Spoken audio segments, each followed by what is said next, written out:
Hello, Eli Schragenheim here in sunny Paris. The 5 focusing steps of the theory constraints have a number of things, and one of them is to decide how to exploit your constraint. And Eli Goldratt was known to have said on several occasions when talking about all this, beware, don't be greedy. And there's quite a lot of consequences. It's an important remark and quite a lot of consequences. I understand it's one of the things that led you to develop SDBR, for instance. Can you explain what he means by don't be greedy and where it takes us? Look, the whole verbalization of the second step is a little bit queer. Yes. Because if the third step subordinate, very clear. Second step does not say exploit. It says decide how to exploit. So what do we have to decide about? And here is a point. We suppose we do have an internal constraint. However, we have the market. Mm-hmm. And something, if we disappoint the market will go down, and then, by the way, we will not have an internal constraint, right? I mean, if the demand will go down, we will not have a constraint. So what's coming here? It was kind of idea that I had at some time, that it has to be that the market is always the constraint. Because we need, almost by definition, to subordinate to the market. Mm-hmm.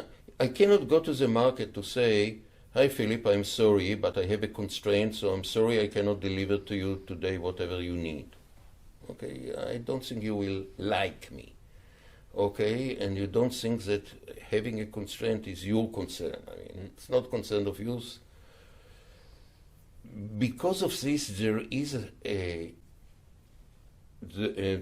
tension, there is an interaction between our capacity on this constraint and the requirements of the market.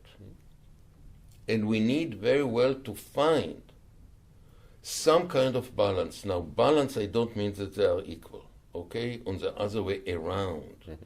The way I understand it, even if I have a constraint inside, I need to have some kind of protective capacity on the constraint that will ensure that my performance to the market is according to the requirement of the market.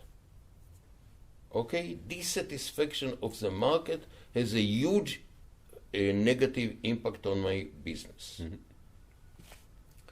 When I came to think a little bit about it, and so I looked on the older DBR, mm-hmm. and something did not seem like right. Because I'm trying to exploit the internal constraint. Mm-hmm.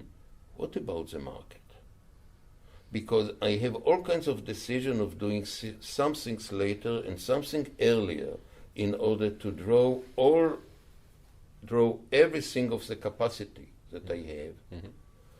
But this has also implication on my delivery to the market. Mm-hmm. More than that, my lead time to the market is not so clear-cut, because it's you need to go to the constraint, you have a buffer, mm-hmm. and then the time on the constraint, and then the shipping buffer. They don't always add up. Mm-hmm. And so I was thinking to myself, if I anyway put some protective capacity on the constraint, why I need the constraint buffer to start with? Because my real constraint is really the market. Oh yes, I need to make sort of sure that there will be no starvation. Mm-hmm. But please see, the role of the constraint buffer is not just to prevent starvation, is to make sure that the plan is going 1 is 1, 2 is 2, 3 is 3. Yep. Why is this? Why I need to keep the sequence? Because Question is, I need to ask the market whether the sequence is sort of right or wrong. So if I have buffer management only on a shipping buffer that covers the whole area, from order release to delivery, this tells me what's the sequence that the market needs, that I need to follow. And what about the constraint? Okay, I have this protective capacity to ensure he will have enough flexibility to tell him. Let me give you also something like this. Look, when you, in order to plan in detail the internal constraint, you need to plan it, let us say, weekly. Okay? What happens if you get an emergency order? What happens then? Can you mess with your exploitation of the constraint? This question vanishes when I have one buffer. Look, it took me time to convince Eli.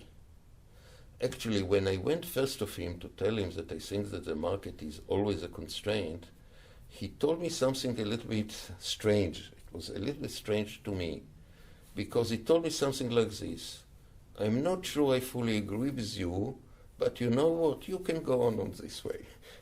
You can sort of give me, if you want, the green card, even though, okay, I may have some doubts here and there, but for the time being, go with it.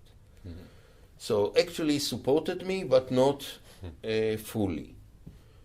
Eventually, when he came up to support me fully, was he needed to look because of, he put a Viable Vision thing, and he looked at it, and he succeeded to see that between the things that I've developed, to add something very clear about how do you promise safe date to your clients. Mm-hmm.